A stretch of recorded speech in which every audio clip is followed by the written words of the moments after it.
Assalamualaikum.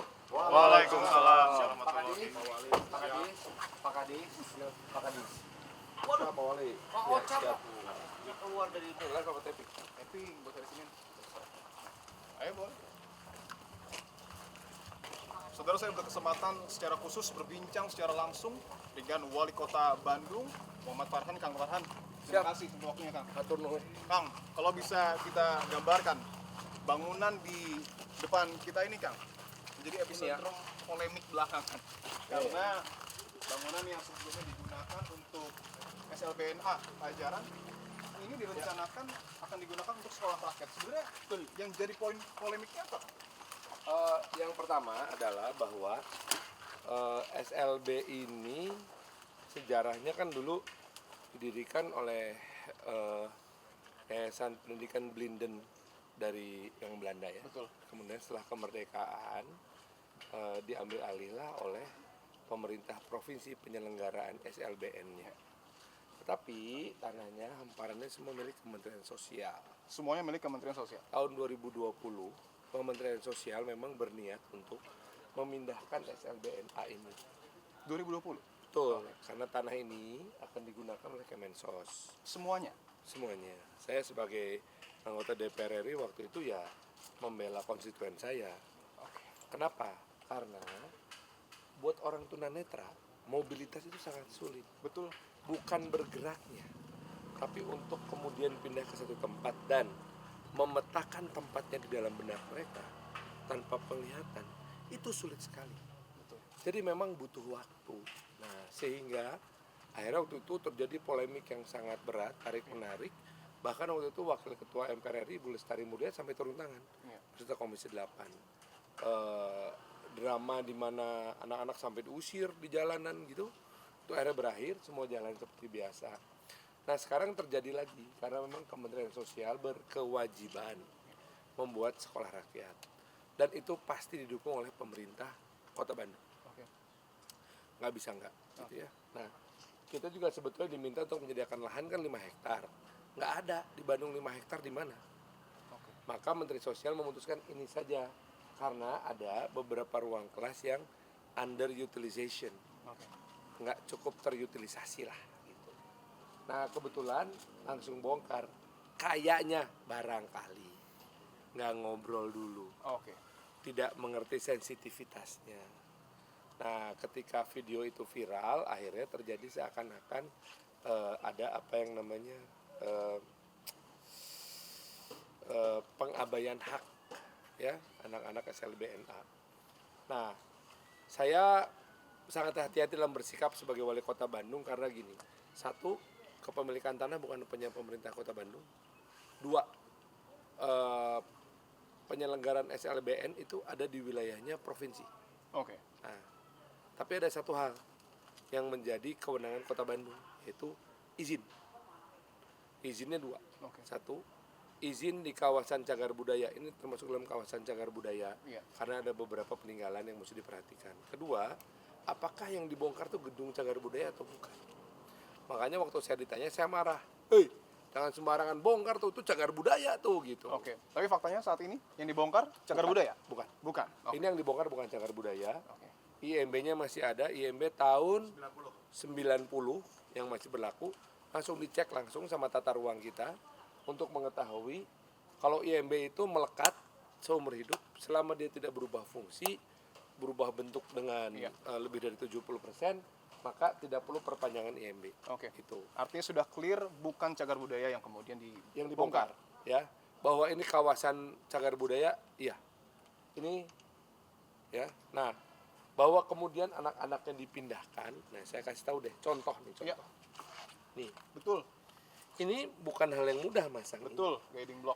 Ya, guiding block ini juga nggak sembarangan orang boleh masang. Pokoknya gini deh. Gitu. Pertanyaannya adalah ketika anak-anaknya dipindahkan ke SLB Cicendo yang merupakan SLBNB untuk tunarungu, apakah ada fasilitas ini? Nah, saya sih tidak akan menghakimi. Wali Kota Bandung dalam hal ini memutuskan untuk apabila memang dibutuhkan pembangunan guiding block, handrail untuk membantu mobilitas anak-anak di SLBN Cicendo. Maka dari Dinas Sumber Daya Air dan Bina Marga DSD-APM itu siap dari Kota Bandung akan menyiapkan untuk memasangkannya. Jadi artinya gini, polemik ini mari kita akhiri dengan sebuah solusi. Gitulah kira-kira. Tapi ada yang menarik Kang, bahwa ternyata proses pemindahan kawasan ini sudah direncanakan pada tahun 2020. Betul. Dan kalau kita tarik ke belakang, pada tahun 1901 ini sudah menjadi sejarah panjang bahwa kawasan ini adalah dapat dikatakan rumah bagi para penyandang tunanetra. Betul. Sebagai warga Bandung, apakah ini tidak kemudian menghilangkan sejarah ketika harus ada yang digeser? Ya kalau saya sih sebagai orang Bandung pengennya jangan ada yang dipindah ya. Tapi kan kita juga harus dihadapkan pada kenyataan birokrasi dan hukum. Oke. Secara hukum ya haknya ada di Kementerian Sosial. Baik. Problemnya empati itu nggak ada hukumnya. Empati itu ada di nurani. Itu Empati ada di nurani. Iya, tidak ada di KUHP. Betul, karena kalau kita lihat kawasan ini berdiri di lahan seluas 4 hektar, Kang. Betul. Dan sebenarnya tidak hanya bangunan SLBNA, ada Ya. bangunan-bangunan lain yang kemudian bisa saja sebenarnya diperuntukkan Ada untuk asrama, kemudian, ada yang lain-lainnya. betul. Kenapa harus SLBNA? Karena ini lahan yang paling luas yang ada di Kota Bandung, yang dimiliki oleh Kementerian Sosial. Artinya tidak hanya gedung ini, atau nanti juga, Nah itu saya nggak tahu. karena itu yang Seandainya jadi saya tahu, kekhawatiran. saya akan tunggu nanti izinnya. Oke. Kita akan terus mendampingi ya pembangunan ini, karena apabila memang ada diperlukan izin, maka kita akan datang untuk memastikan ini nanti perizinannya sesuai dengan peraturan yang ada. Boleh kita lihat ke sana, Kang?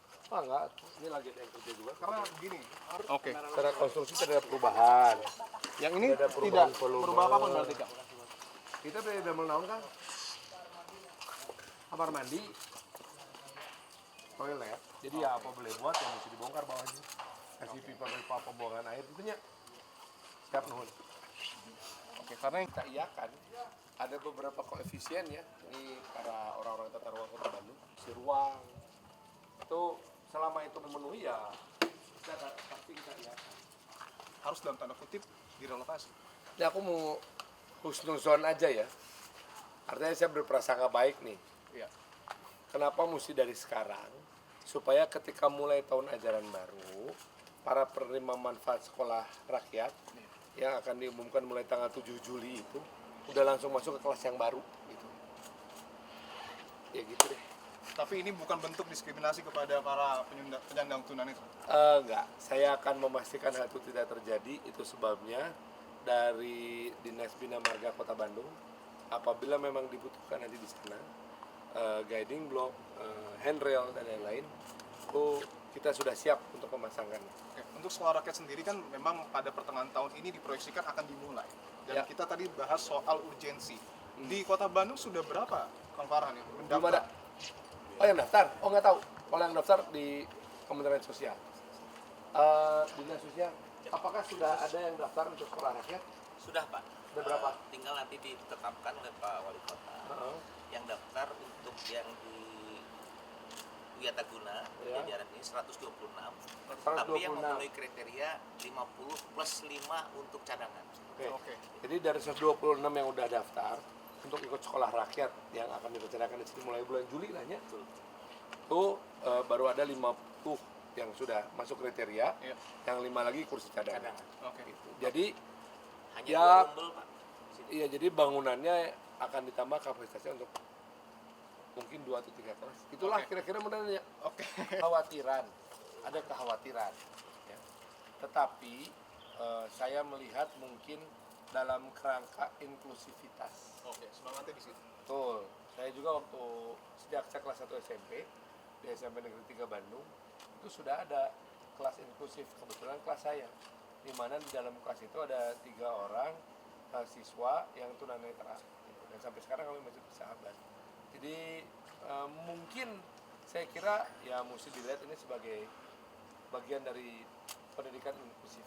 Oke. Semoga juga bisa menjadi percontohan. Ini akan menjadi pertanyaan terakhir, Kang Farhan, bahwa video viral yang kemudian menyuarakan suara-suara anak-anak kita Ya. murid-murid SLBNA dengan memegang foto Presiden Prabowo Subianto betul-betul mengiris hati yang menontonnya. Ya. Apakah Wali Kota Bandung berani menjamin bahwa ke depan mereka akan tetap dapat bersekolah di rumah mereka ini? Saya sebagai wali kota itu adalah bagian tidak terlepaskan dari pemerintahan, mulai dari presiden, gubernur sampai wali kota. Dan kami semua ini sudah disumpah untuk melaksanakan semua yang ada di konstitusi. Salah satunya adalah keadilan sosial bagi seluruh rakyat Indonesia, tidak boleh ada diskriminasi, dan hak untuk mendapatkan pendidikan serta perlakuan yang setara. Jadi kami akan menjamin bahwa semua akan mendapatkan haknya sesuai dengan konstitusi yang ada. Saya yakin SLB ini akan tetap dipertahankan, sekolah rakyat akan tetap berjalan dan akan berdampingan. Ada kekhawatiran bahwa misalnya nih, wah jangan-jangan nanti akan ada kesenjangan gitu. Nah maka tugas kita sebagai pendidik dan pemimpin untuk memastikan agar kesenjangan itu hilang dan ada inklusivitas dan equality di antara para peserta didik dan para pengajar. Dan tentu tidak ada diskriminasi pada saat proses persiapan sekolah rakyat, termasuk juga pada saat implementasi sekolah rakyat. Amin. Karena memang tujuan dari sekolah rakyat itu sangat mulia. SLBN juga sudah terbukti selama dekade-dekade itu sangat memberikan manfaat yang besar, maka sudah saatnya lah kita menunjukkan bahwa kita ini bangsa yang beradab dan menjunjung kemanusiaan yang ada dalam keadaan. Siap, Wali Kota Bandung Kang Farhan, terima kasih untuk waktunya Kang. Mohon ya. Siap, Terno. Bahaya. Ratingnya di atas Metro TV. Amin. Kalau sama Metro TV mah gampang, itu mah saya karyawan sana masih. Jadi Bener gimana? juga sih.